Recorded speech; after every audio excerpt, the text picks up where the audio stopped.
a good one. Sovereign citizen in Pennsylvania.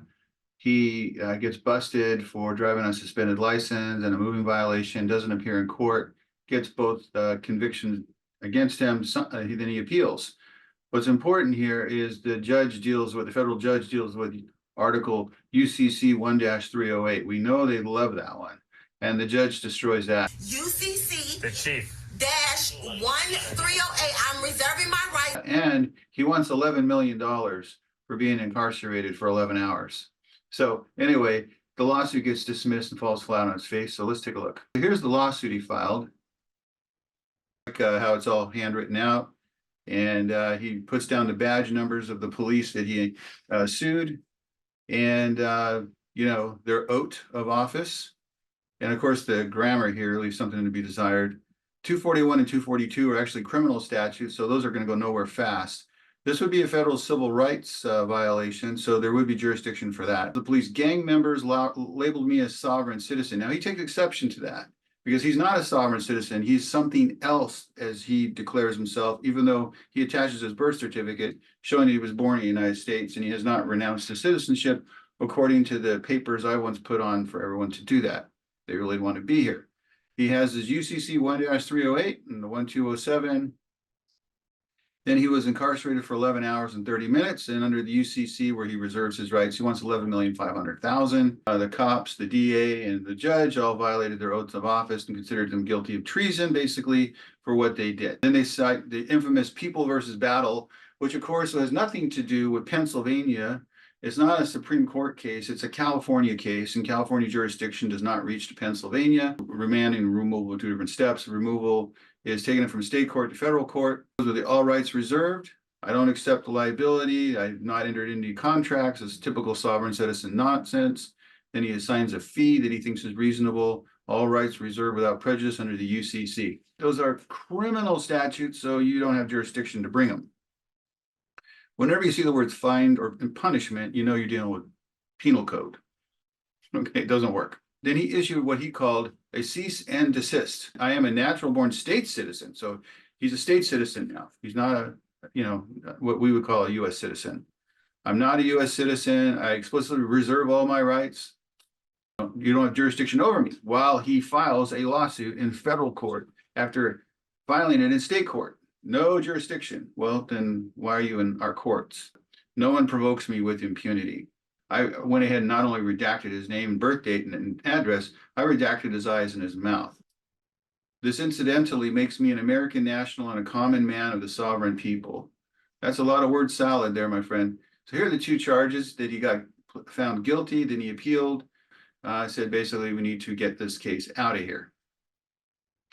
When they sent mail to this guy's house, he said with a response, return to sender, I do not want to do business with you. Well, that'll tell a court to basically you don't want to be around and you want, so they'll throw the case out for that, failure to prosecute.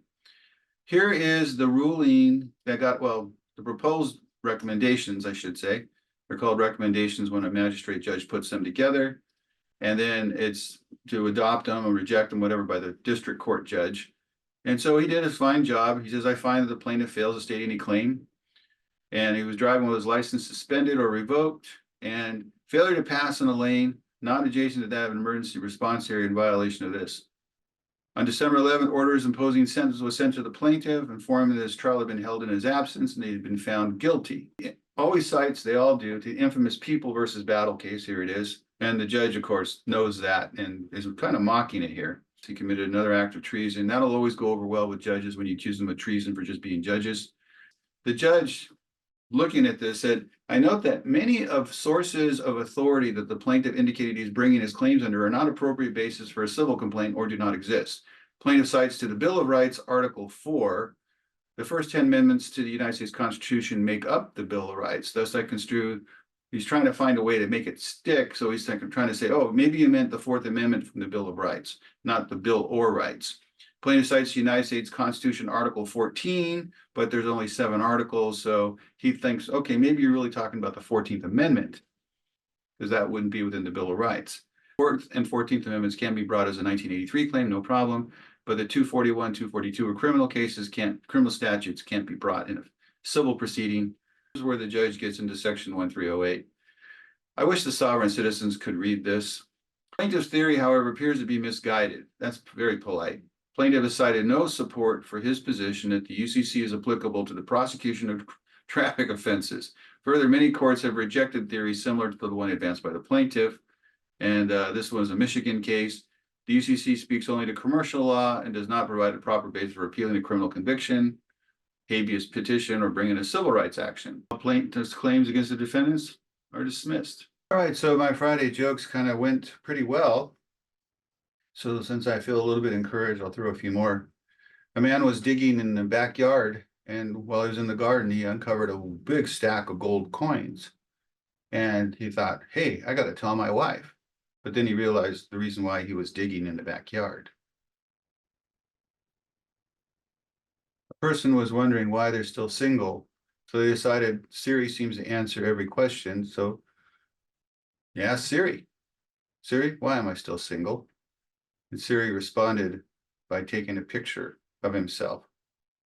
I decided to visit my friend at his new apartment. I walked in, it looked great, and he said, hey, why don't you make yourself at home? So I did. I threw him out. You saw my other video about useless words. Well, it's very important to adopt a very effective vocabulary. For example, had I known the difference between the word antidote and anecdote, my friend would still be alive today. Catch you on the next one.